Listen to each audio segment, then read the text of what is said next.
Beyond names, beyond labels, walking the mystic path to God. The way that can be named is not the eternal way. That's from the Tao Te Ching. God is not found in the soul by adding anything, but by a process of subtraction. That's Meister Eckhart. And we are not disenchanted. We are disillusioned.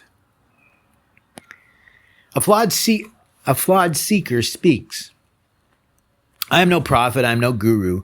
I'm just a flawed person walking among the ruins of institutions that once shaped meaning. Religion, education, politics, science. Every authority structure we once relied on has shown its cracks. And yet, in the rubble, I find fragments, glimmers of something still worth saving. We don't need deconstruction anymore. That's been done.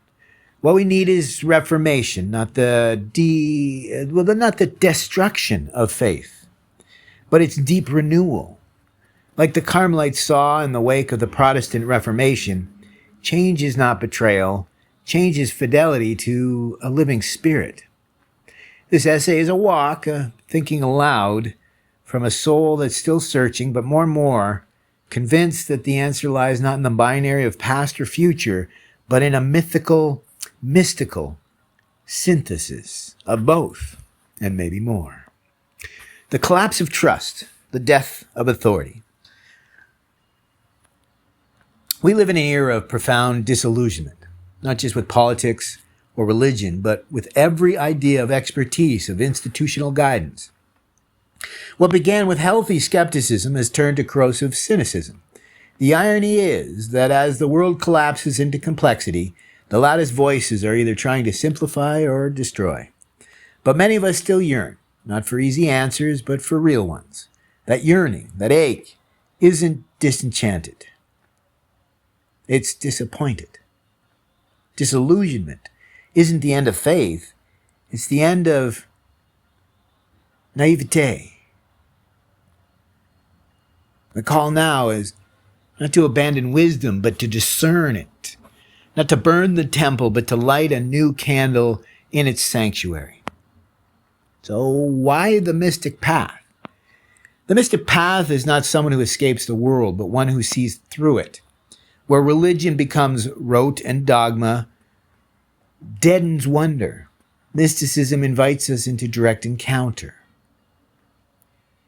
It's not about adding more theology or ideology, but subtracting what blocks our sight. Mysticism is the oldest path and maybe the newest. It doesn't reject science, language, or culture, but it doesn't bow to them either. It seeks the real beneath all masks. As Eckhart said, we meet God not by acquiring, but by letting go. This is not an argument for quietism, but for grounded transcendence, a faith that is embodied, a thought that prays, a soul that acts. So against labels, language, symbols, and the unnameable. The problem with most modern discourse is that we think naming is knowing. We say Christian, Buddhist, atheist, spiritual but not religious, as if these are final destinations. But language is a map, not a terrain. Worse, sometimes it can be a veil. The mystic knows that the sacred is too large for words, too intimate for dogma. We need new symbols, new rituals, and perhaps, most of all, we need new silences. As Benjamin Whorf taught us, language shapes thought, but mysticism reminds us only silence shapes soul. We need to return to depth, a return to the slow, the sacred, the sensed, but not said. Metamodernism, a word that lost its way. Once, metamodern meant something alive, a synthesis of modern ambition and postmodern critique. But like most terms, it has become co-opted, hallowed,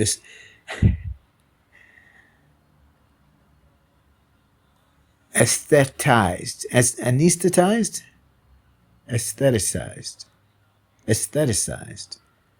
Oh, it's just for show. That's a funny word I haven't come across, I don't think. But like most terms, it has become co-opted, hallowed, aestheticized. It risks becoming yet another branding exercise, right? Aestheticized is like facial, just for show. Yet I still use it. not because it's perfect, but because no better term has emerged. Some days I dream of a new name, neo-metamodernism or even proto-metamodernism. Proto-metalism? That sounds funny, but perhaps the point isn't the name. The point is the gesture towards a worldview that is earnest without being naive, skeptical without being paralyzed.